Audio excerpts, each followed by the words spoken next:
Hey guys, welcome back my YouTube channel lovely garden. कैसे हैं आप? आए हो बच्चे होंगे। आज हम बात करने वाले हैं समर में हिबिस्कस प्लांट पे ज़्यादा से ज़्यादा फूल आए और हमारा प्लांट हेल्दी बना रहे। इसके लिए हमें किन किन बातों को ध्यान में रखना चाहिए। तो आज मैं कुछ आपको बातें बताने वाली हूँ जो कि बहुत ही आसान है और जिससे कि आपको बहुत ही ज़्यादा मदद मिलेगी अपने हिबिस्कस प्लांट की केयर करने में।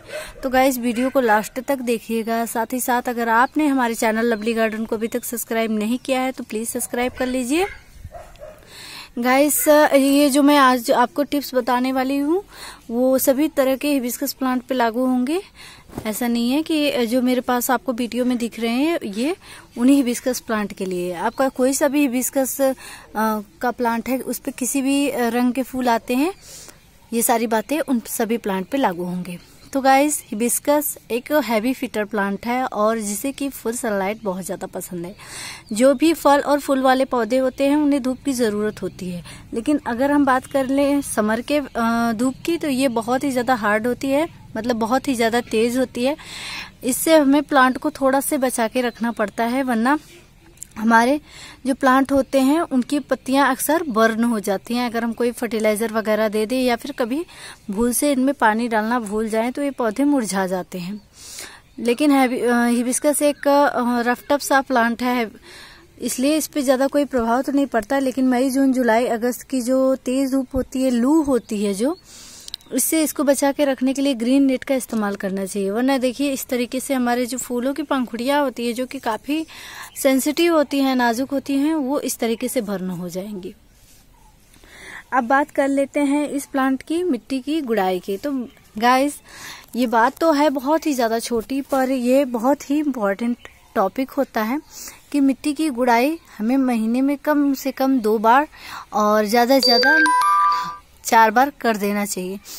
ऐसा नहीं है कि 6 महीने 7 महीने पे आप कभी कभी गुड़ाई करें। गुड़ाई करने से फ़ायदा ये होता है कि हमारी मिट्टी भुरभुरी बनी रहती है, सॉफ्ट हो जाती है और जो उस पे नीले रंग की काई वगैरह रहती है वो ख़त्म हो जाती है, घास जो उग जाती हैं वो ख़त्म हो जाती हैं और जो हमारे प्लांट की रूट होती है उनको प्रॉपर ऑक्सीजन मिलता रहता है। तो इससे हमारा प्लांट हेल्दी बना रहता है, मरने का खतरा बहुत ही कम हो जाता है। तीसरा और सबसे इम्पोर्टेंट चीज़ है हिबिस्कस प्लांट में खाद। तो गाइस, कभी कभी हम सोचते हैं कि हम इस प्लांट में कितना खाद डालें, किस क्वांटिटी में डालें और क्या क्या डाल सकते हैं। तो इस प्लांट की अच्छी ग्रोथ और इस पर अच्छी फ्लावरिंग होती रहे, इसके लिए इस पर फर्टिलाइज़र डालना बहुत ही ज़्यादा ज़रूरी होता है। साथ ही साथ इस पे जो खिले हुए फूल होते हैं, जो खिल के मुरझा चुके होते हैं, उन्हें रिमूव करना बहुत ही ज़्यादा ज़रूरी होता है। आप मेरे प्लांट की ग्रोथ देखकर समझ ही सकते हैं कि इस पे क्या जो मैं चीज़ें करती हूँ वो 100% काम करती हैं। तो इस प्लांट में आप NPK महीने में कुछ दाने और या फिर बोन मील की 1-2 चम्मच महीने में, तकरीबन 1 चम्मच तो आप इस्तेमाल कर ही दीजिए, जिसे कि आपको मिट्टी में थोड़ी सी हटाकर उसमें मिट्टी में दबा देना है।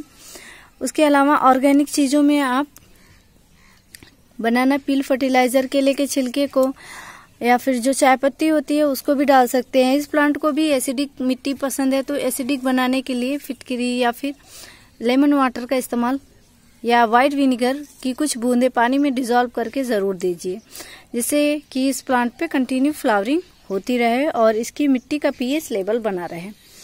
अब बात कर लेते हैं इस प्लांट को वाटरिंग की। तो गाइस, किसी भी प्लांट की सबसे जो पहली ज़रूरत होती है वो है धूप, पानी और मिट्टी। तो मिट्टी की बात कर ली हमने, धूप की। अब पानी की बात करते हैं। तो पानी तो वैसे हम विंटर में एक बार कर देते थे तो 2 से 3 दिन तक चल जाता था, पर अब ऐसा नहीं है। अब हमें तकरीबन 2 बार इसको पानी देना है सुबह शाम, और एक बार इस प्लांट को अच्छे से हम सवर कर सकते हैं। मैं बिना ग्रीन नेट के प्लांट रखती हूँ और मेरे प्लांट की हेल्थ बहुत ही ज़्यादा अच्छी है, कोई भी रोग वगैरह नहीं लगते हैं। और इसको मैं सुबह शाम पानी अच्छे से दे देती हूँ और दोपहर को कभी कभी सवर भी कर देती हूँ जब मुझे लगता है कि टेम्परेचर ज़्यादा है। अभी कल या परसों शायद परसों हमारे यहाँ बारिश हुई थी, जिसकी वजह से थोड़ा सा टेम्परेचर डाउन हुआ है और इसलिए मैंने आज इसको स्प्रे नहीं किया है पानी का, जो कि मैं दोपहर वो करती हूँ। और आप देख सकते हैं ये प्रून की हुई सारी ब्रांचों पे कितनी हेल्दी और कितनी क्वांटिटी में बर्ड आई हुई हैं। और अगला जो है वो है इस प्लांट को कीट मकोड़ों से बचाने की उपाय, मतलब जो इस पे जम्स वगैरह लग जाते हैं, खासकर मिलीबग। और आपको भी मैं दिखाती हूँ मेरे पौधे पे कहाँ लगा है। एक मिनट, ये देखिए, ये एक वाइट सा कीड़ा आपको नजर आ रहा होगा, अब दिखेगा अच्छे से।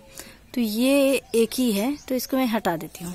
अगर ये बहुत ज्यादा क्वांटिटी में लग जाता है तो आप इस पे वुड एश या फिर नीम ऑयल का स्प्रे कर सकते हैं। ये दोनों चीजें बहुत ही सस्ती होती हैं और बहुत ही आराम से इसको इस्तेमाल किया जा सकता है। और इसको इस्तेमाल करने का बहुत ही आसान तरीका भी होता है। पानी में डिजोल्व करके कुछ बूंदे, 4 से 5 बूंदे एक प्लांट पे आप डाल सकते हैं। और वुड एश का छिड़काव आप पानी से पहले प्लांट को स्प्रे करके गीला कर दीजिए उसके बाद उस पे वुड एश के पाउडर को छिड़क दीजिए, जिससे कि वो पत्तों और टहनियों पे कुछ टाइम तक चिपकी रहे, जिससे कि ये जो कीड़े होते हैं मिलीबग के वो नहीं लगेंगे।